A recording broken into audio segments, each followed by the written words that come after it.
Alright guys, I want to welcome you back to another episode of Muddy River Catfishing.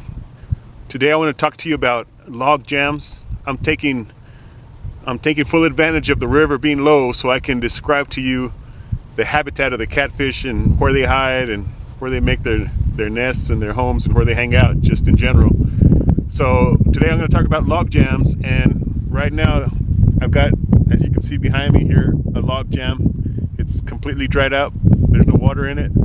But the structure around it, the dirt, the earth, is shaped to what it would look like if water was flowing through it. So let's go check it out and we can figure out how these log jams work.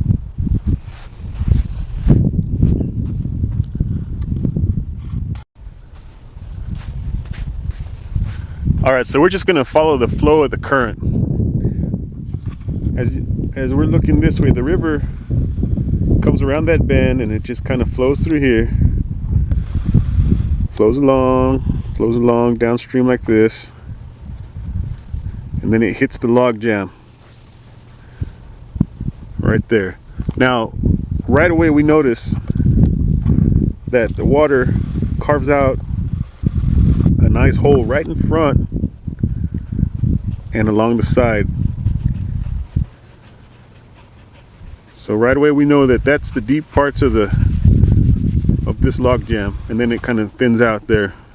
Now what it also does is it deposits the sand behind it.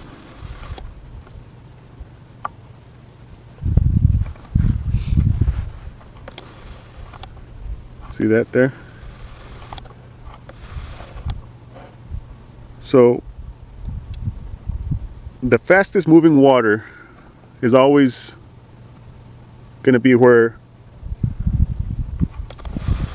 the carved out parts are. So we know that the fast water comes, it hits there, it carves out this hole along here, and then it kind of levels out and just gets back to normal that way. So where would the fish be in this little log jam? Okay, the fish are going to be, number one, if they're active, they're going to be waiting right on the edges of that log jam for the current to bring food to them. If they're inactive, they're going to be inside of there, hanging out in the branches, just relaxing.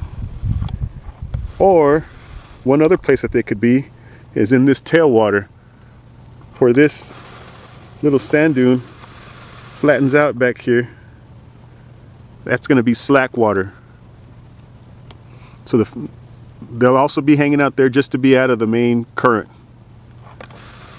So now let's go inside of the log jam and we can see what it looks like. Alright, so this is the back side of the log jam, and we can kind of see what's causing this. There's an old tree. There's an old tree branch right there going down. And there it is. That's an old cottonwood tree. And it's grabbing all of these salt cedar branches and making that little jam. Now it's a perfect little pocket back here. See in there? Fish could hang out underneath there, all around and along this side.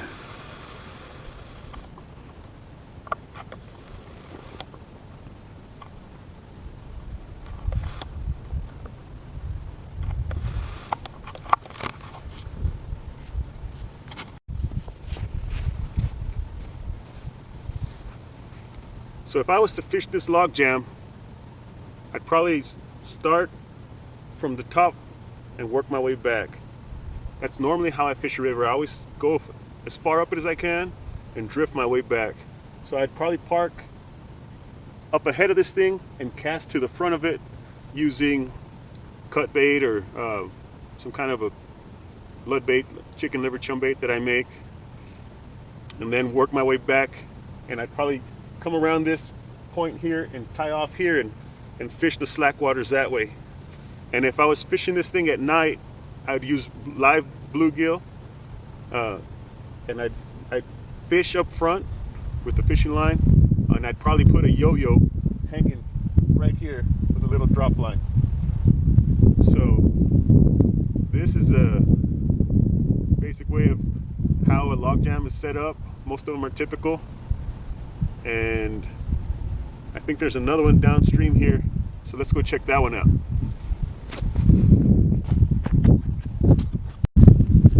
Alright, so there's another log jam over here, and this one's a lot more elaborate than that last one.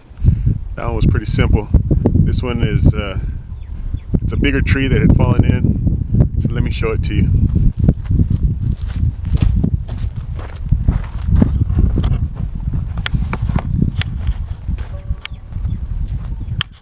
Okay, it actually starts over here. There's a branch that goes across, and it starts breaking the water. There's a few tires in the riverbed there. But this is the log jam I want you guys to see. It's big enough that it makes, well, how we talked about digging out because of the water being concentrated. See that wet dirt right there? That causes the channel to go around this log jam. So this one's actually 3 big logs that are falling down, laying across, all piled up with that salt cedar, and there's the root of that cottonwood tree. So let's get closer to this one and see what it's all about. Alright, this log jam, as you can see, got a void underneath there, and it's got all of that stuff piled on top of it, and it continues this way. It starts to form a little bit of an island, logs, bulrush, and salt cedars mixed with sand deposit, and then it ends where that stump is. And then the tailwaters would be out that way.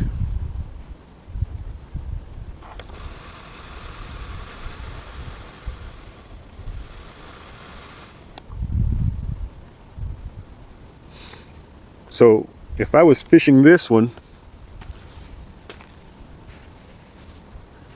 I'd probably bring my little boat and start way over here. I'd probably tie off to that branch and cast downstream. I always cast downstream, fish towards this log right here, and once I've caught whatever's biting there or didn't get any bites, I'd float down to this log and tie off there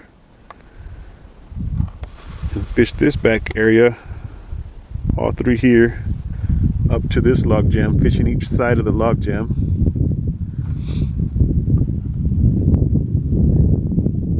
And then ultimately tying off at the end over here and fishing the tailwaters out that way.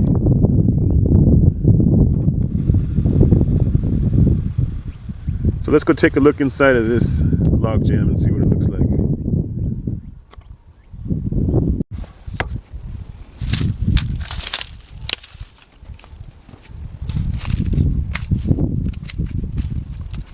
Alright, so this log jam is very similar to the last one in the sense that it has that void underneath where the fish can hang out. It has all the brush piled on top of it, breaking the water, making all of this area ideal for fish to hide in. And there's actually still water down there, not too much, but I'll take you in there so you can see it.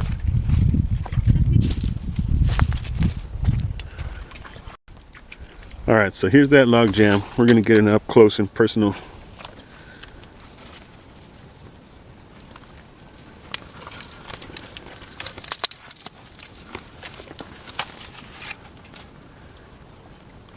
pretty good sized hole.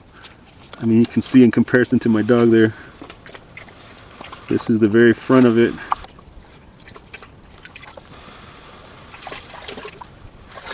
It's got that log coming along the side. All the brush up on top.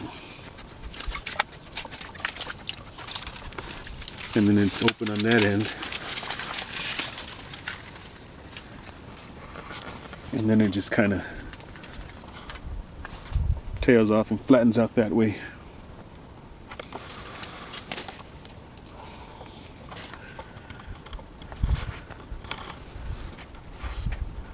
And that's where all those tailwaters would be, all that slack water. So this is actually a really good place to fish when the water's full in this river.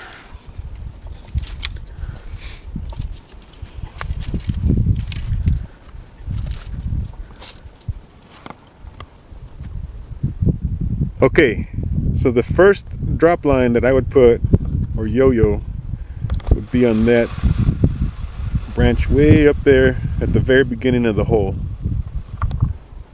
Right there. Then I'd come down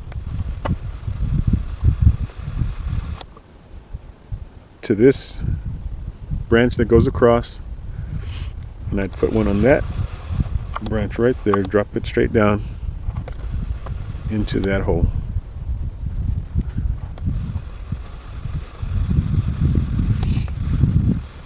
The next one that I would put, if the water was at the right level, would probably be off of that branch and down into the hole where those logs are.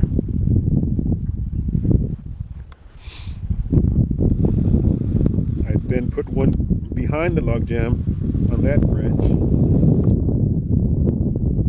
Either one of those branches. Maybe that one in the back even.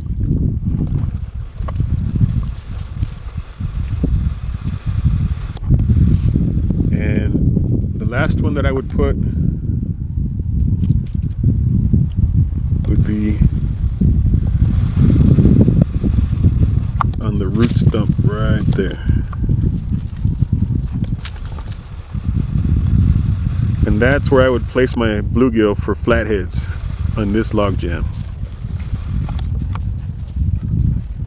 I want to thank you guys as always for watching Muddy River Catfishing. I hope this little segment has helped you understand how a log jam is set up underwater when the water's flowing. And like I said, I'm just taking advantage of the fact that there's no water here so that we can all understand what it looks like.